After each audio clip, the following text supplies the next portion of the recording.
సుదర్శన్ గారు శివసేన రాష్ట్ర ప్రధాన కార్యదర్శి మనతో ఉన్నారు, వారితో మాట్లాడదాం. ముందు శేషి గారు, సార్ ఓట్ల చోరీ అంశంపై ఇప్పుడు రాహుల్ పెద్ద ఎత్తున ర్యాలీ కూడా తీస్తున్న పరిస్థితి, నిజంగా అధికార పార్టీ ఈసీ రెండు కుమ్మక్కయ్యే అవకాశం ఉందంటారా? నమస్కారం.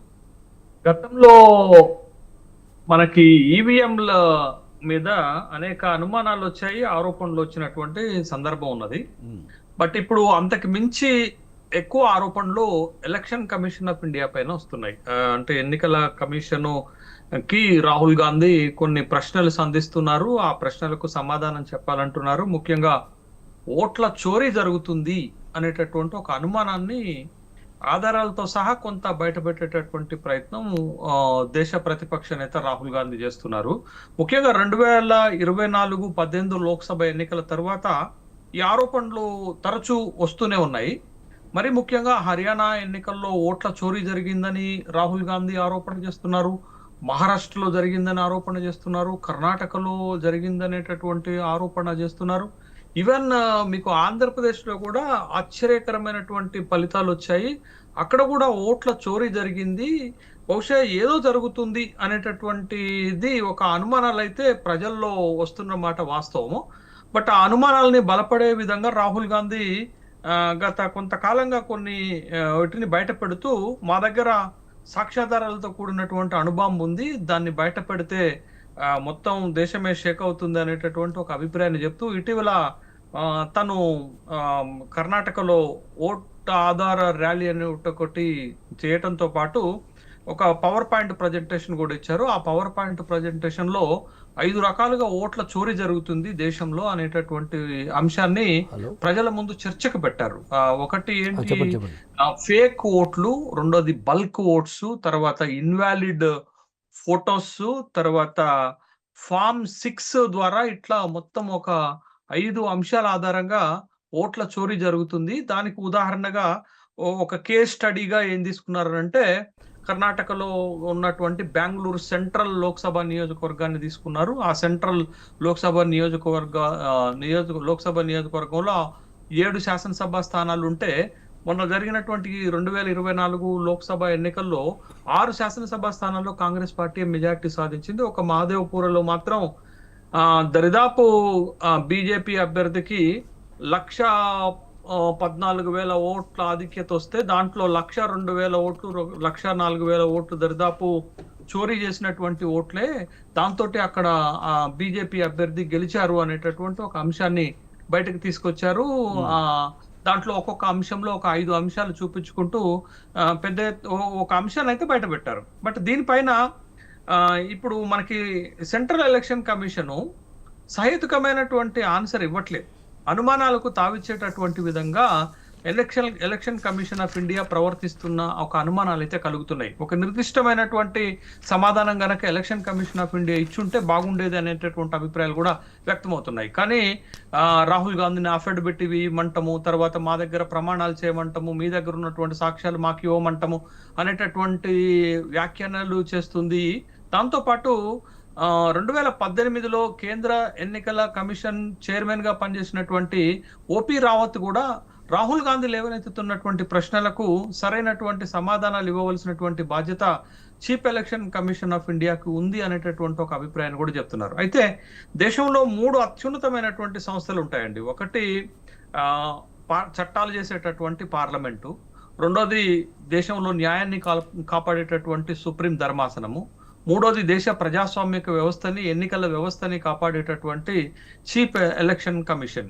బట్ ఈ 3 వ్యవస్థలు కూడా పారదర్శకంగా, నిజాయితీగా, చట్టబద్ధంగా పనిచేయకపోతే, అకౌంటబిలిటీగా పనిచేయకపోతే దేశ ప్రతిష్ట దిగజారిపోతుంది అనేటటువంటి విషయం మనం గుర్తించాలి. కాబట్టి ఈ 3 వ్యవస్థలు ఎప్పుడైతే ఒక చట్టం ప్రకారం పనిచేస్తాయో, నిజాయితీగా పనిచేస్తాయో, పారదర్శకంగా పనిచేస్తాయో, అప్పుడు దేశం పటిష్టంగా ఉంటుంది. కానీ ఇప్పుడు కీలకమైనటువంటి ఎన్నికల వ్యవస్థ పైన, ఎన్నికల కమిషన్ పైన ఆరోపణలు వస్తున్నటువంటి నేపథ్యంలో, ఎన్నికల సంఘము ఇది ఒక రాజ్యాంగబద్ధమైనటువంటి సంస్థ, స్వతంత్రంగా పనిచేయాల్సినటువంటి సంస్థ.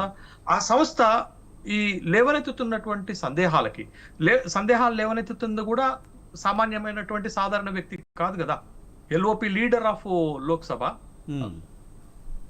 లెజిస్లేటివ్ పార్టీ తర్వాత ఎల్ఓపి అపోజిషన్ పార్టీ లీడరు, దేశ ప్రతిపక్ష నేత అయినటువంటి రాహుల్ గాంధీ కానీ శేషు గారు ఇప్పుడు మీరు లేవనెత్తుతున్నటువంటి చెప్తున్నట్టు రాహుల్ గాంధీ కొన్ని ఆధారాలు అయితే బయట పెట్టారని చెప్తున్నారు. ఆ ఆధారాలన్నీ కూడా నిలబడే ఆధారాల కింద కనిపిస్తున్నాయా, లేకపోతే తప్పుదోవ పట్టించే విధంగా ఉంటే కనుక ఖచ్చితంగా అది కూడా కేసు అవుతుందని చెప్తున్నారు. యా యా యా ఆ, యా ఆ, ఒక బాధ్యతాయుతమైనటువంటి పదవిలో ఉన్నటువంటి వ్యక్తి తను కొన్ని ఆరోపణలు, సరే దానికి సాక్ష్యాధారాలు ఉన్నాయా లేవా అనేది తర్వాత విచారణలో తేలాల్సినటువంటి అంశము. బట్ ఒక బాధ్యతాయుతమైనటువంటి వ్యక్తి ఇన్ని ఆరోపణలు ఒక వ్యవస్థ పైన, ఒక పారదర్శకంగా వ్యవహరించాల్సిన వ్యవస్థ పైన, స్వతంత్ర వ్యవస్థ పైన, రాజ్యాంగబద్ధమైనటువంటి ఎన్నికల కమిషన్ ఆఫ్ ఇండియా పైన చేస్తున్నారు అని అంటే దానికి ప్రజలంతా మెచ్చేటటువంటి సమాధానం ఇవ్వాల్సినటువంటి బాధ్యత ఉంది. ఒకవేళ ఎన్నికల్లో ఇలాంటి అక్రమాలే జరిగితే అది ప్రజాస్వామ్య వ్యవస్థనే దెబ్బతీస్తుంది, ప్రజాస్వామ్య స్ఫూర్తిని దెబ్బతీస్తుంది అనేటటువంటి విషయాన్ని మనం గమనించాలి కదా. ఇప్పుడు మనకు ఒకటండి, మొత్తం రాహుల్ గాంధీ లేవనెత్తుతున్నటువంటి 5 అంశాల్లో డూప్లికేట్ ఓట్స్ ఉన్నాయనేటటువంటి అంశం మనకు కూడా కనపడుతుంది కదా. దీని మీద ఎంక్వైరీ చేయాల్సింది ఏముంది. తర్వాత ఫేక్ ఫోటో ఐడెంటిఫికేషన్స్ ఉన్నట్టుగా మనకు కూడా కనపడుతుంది కదా. బల్క్ ఓటర్స్, ఒకే ఇంట్లో 40 ఓట్లు, ఒకే ఇంట్లో 80 ఓట్లు, ఒకే ఇంట్లో 140 ఓట్లు, ఇవన్నీ ఉన్నట్టుగా మనకు కూడా కనపడుతుంది కదా. బట్ వీటన్నిటిపైన సమాధానం చెప్పాల్సినటువంటి అవసరం ఉంది. ఇవన్నీ ఎన్నికల వ్యవస్థలో ఉన్న లోపాలుగా మనం అనుకోవద్దా? ఇవన్నీ కూడా కావాలనే అధికార పార్టీ చేస్తుందని మనం ఎలా చెప్పగలుగుతాం? ఇంకొక కీలకమైనటువంటి అంశం ఏంటంటే, చాలా ఏళ్లుగా మనం భారతదేశంలో ఉన్నటువంటి ఎన్నికల వ్యవస్థని మనం చూస్తున్నాం. సాయంత్రం 5 గంటల వరకు ఎన్నికల్ని క్లోజ్ చేయాల్సినటువంటి అవసరం ఉంటుంది. తర్వాత 5 గంటల వరకు పోలింగ్ బూత్లలో ఉన్నటువంటి వాళ్ళందరినీ ఓటు వేయడానికి అలౌ చేసేటటువంటి ఒక క్రమం ఉంటుంది. కానీ గతంలో చాలా సందర్భాల్లో నేను చూశాను, నేను కూడా ఎన్నికల్లో ప్రత్యక్షంగా పాల్గొన్నటువంటి వ్యక్తిగా చెప్తున్నాను. 5 గంటల తర్వాత ఎన్నికల కమిషన్ ఆఫ్ ఇండియా ఒక ప్రకటన రిలీజ్ చేస్తుంది. పలానా నియోజకవర్గంలో ఇంత శాతం ఓటింగ్ జరిగింది, పలానా రాష్ట్రంలో ఇంత శాతం ఓటింగ్ జరిగింది అనేటటువంటి ఒక స్పష్టమైనది ఇచ్చేది. దాంట్లో పెద్దగా తేడాలు వచ్చేవి కావు, 1.5-2-3% మాత్రమే తేడాలు వచ్చేవి. కానీ ఇప్పుడు గత కొంతకాలంగా మనం చూస్తున్నటువంటి ఒక కొత్త ట్రెండ్ ఏంటి అని అంటే, ఎన్నికల సంఘము 2-3 రోజుల తర్వాత కూడా ఎంత స్పష్టంగా ఓటింగ్ జరిగింది అనేటటువంటి విషయం చెప్పట్లేదు. ఇంత టెక్నాలజీ పెరిగినటువంటి ఈ నేపథ్యంలో, ఒకప్పుడు టెక్నాలజీ లేనప్పుడే మనం చాలా స్పష్టంగా ఎంత ఓటింగ్ జరిగిందో, ఏ నియోజకవర్గంలో ఎంత జరిగిందో ఎన్నికల కమిషన్ ఆఫ్ ఇండియా చెప్పిన రోజులను మనం చూసాము. కానీ ఇప్పుడు ఇంత టెక్నాలజీ పెరిగింది, ఇంత అడ్వాన్స్మెంట్ పెరిగినప్పటికీ కూడా కనీసం 1-2 రోజుల తర్వాత కూడా ఎన్నికల కమిషన్ ఆఫ్ ఇండియా ఏ రాష్ట్రంలో, ఏ నియోజకవర్గంలో ఎంత శాతం ఓటింగ్ జరిగిందో చెప్పలేకపోతుంది కదా. దేశం మొన్న 2024 18 లోక్సభ ఎన్నికల సందర్భంగా దేశవ్యాప్తంగా 3-6% 5 గంటల తర్వాత ఓటింగ్ పెరిగితే, ఒక్క ఆంధ్రప్రదేశ్ లో 12.56% పెరిగిందంటే ఏంటండి? అసలు 90% ఓటింగ్ పోయిందండి ఆంధ్రప్రదేశ్ లో. 56 లక్షల ఓట్లు అదనంగా యాడ్ అయ్యాయి ఎన్నిక అయిపోయిన తర్వాత అనేటటువంటి ఆరోపణలు వస్తున్నాయి. బట్ ఇవన్నిటిని మనం చూస్తున్నప్పుడు ఎక్కడో ఏదో కాన్స్పిరెన్సీ జరుగుతుంది, ఎక్కడో ఏదో లోపం జరుగుతుంది, ఎక్కడో ఏదో మోసం జరుగుతుంది, ఎక్కడో ఏదో అవకతవకలు జరుగుతుంది అనేటటువంటి అనుమానాలు వస్తాయి కదా. బట్ ఆ అనుమానాలన్నీ నివృత్తి చేయాల్సినటువంటి బాధ్యత.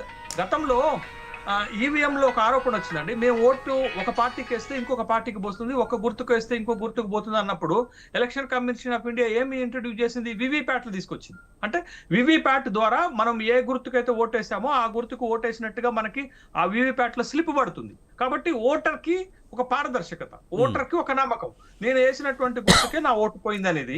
బట్ అట్లా ఇప్పుడు ఎందుకు ఎలక్షన్ కమిషన్ ఆఫ్ ఇండియా అంత పారదర్శకంగా వ్యవహరించలేకపోతుంది? తనపై వస్తున్నటువంటి విపరీతమైనటువంటి ఆరోపణలకి నిగ్గు తేల్చేటటువంటి బాధ్యత, లేకపోతే సరైనటువంటి సైంటిఫిక్ ఆన్సర్ ఇచ్చేటటువంటి బాధ్యత ఎలక్షన్ కమిషన్ ఆఫ్ ఇండియా తీసుకోవాలా. ఎందుకంటే దేశంలో ఎన్నికల వ్యవస్థను కాపాడే బాధ్యత దాందే, దేశంలో ప్రజాస్వామ్యాన్ని కాపాడేటటువంటి బాధ్యత దాందే, ముఖ్యంగా ప్రతిపక్షాల హక్కులను కాపాడేటటువంటి బాధ్యత కూడా దాందే కదా. ఒకవేళ అధికార పక్షం ఏదన్నా ఉన్నటువంటి అవకాశాలని ఆసరాగా చేసుకొని మోసం చేస్తే ఆ మోసాలను ఆపేటటువంటి